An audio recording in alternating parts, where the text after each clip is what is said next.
তিতির বলল, গিন্নি কেবল শক্তি হলেই চলে না, এর জন্য চাই উৎসাহ। উৎসাহ থাকলে শত্রু যত বড়ই ক্ষমতাশালী হোক না কেন তাকে কাবু করা সম্ভব। হ্যালো এভরিওয়ান, চলে এসেছি আমি পাপিয়া।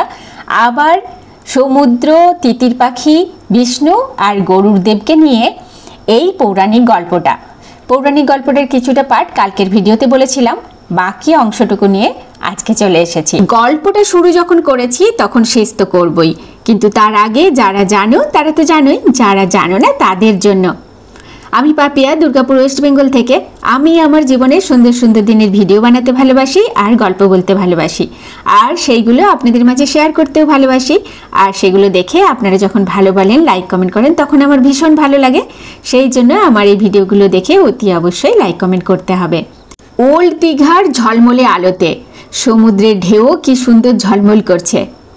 সেই ঝলমলে সমুদ্রের ঢেউ দেখাতে দেখাতেই আজকে পৌরাণিক গল্পের বাকি অংশটা বলি। তিতির পাখি তিতির গিন্নিকে বলল, দেখো আমি সমুদ্রকে কিভাবে কাবু করি। আমি আমার এই ছোট্ট ঠোঁট দিয়েই সমুদ্রের সব জল ছেঁচে ফেলবো। তিতির গিন্নি মুখ ঝামটা দিয়ে বলল, মিথ্যা তামাশা করো না। হাজার হাজার নদীর জল সমুদ্রে এসে পড়েছে, তোমার একার পক্ষে কি ওই জল সেঁচে ফেলা সম্ভব?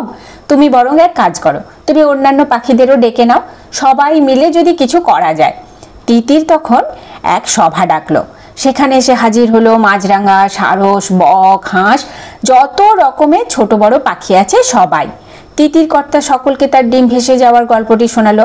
সেই শুনে সবার ভীষণ দুঃখ হলো, কিন্তু এত পাখি মিলেও সমুদ্রের ওই অত বিশাল জলরাশি, তাকে কি সেঁচে ফেলা সম্ভব?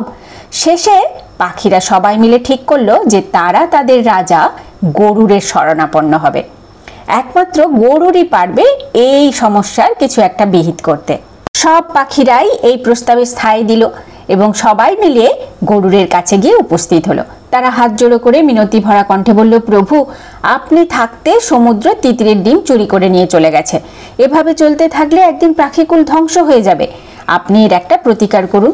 পাখিদের কথা শুনে গরুর সমুদ্রের উপরে ভীষণ চটে গেলেন। মনে মনে স্থির করলেন, না, সমুদ্রের এত বাড়াবাড়ি তো ভালো নয়। এই দুষ্কর্মের জন্য তার তো শাস্তি পেতেই হবে। আমি তাকে আজকেই শুষে ফাঁকা করে দেব। গরুর বেরোবার জন্য পা বাড়িয়েছেন, এমন সময় সামনে এসে দাঁড়ালেন ভগবান বিষ্ণুর দূত। তিনি বললেন যে, ওহে গরুর, তোমার দেবলোকে ডাক পড়েছে। দেবতারা অমরাবতীতে যাবেন কি একটা কাজে, তাই তোমাকে তারা স্মরণ করেছেন। এই কথা শুনে গরুরের ভীষণ অভিমান হলো। আলগা রাগ দেখিয়ে এসে বলল, দূত, তুমি ফিরে যাও। আমার মতো কুভৃত্যকে দেবতাদের কোনো কাজে লাগবে না। বিষ্ণুর দূতকে গরুর বললেন, প্রভুকে আমার নমস্কার জানিও আর বলো তিনি যেন তাকে বইবার জন্য অন্য ভৃত্য খুঁজে নেন। গরুরের কথা শুনে বিষ্ণুর দূত তো অবাক হয়ে গেলেন আর বললেন, তুমি আজ এত চটে আছো কেন? ঠাকুর তোমার কি করেছেন? তোমার এত অভিমান কিসের? গরুর তখন বললেন, গরুর বিষ্ণুর দূতকে কি বললেন? বিষ্ণুর দূতের কাছে খবর পেয়ে বিষ্ণুদেব কি করলেন? বিষ্ণুদেব কি গরুরের অভিমান ভাঙালেন?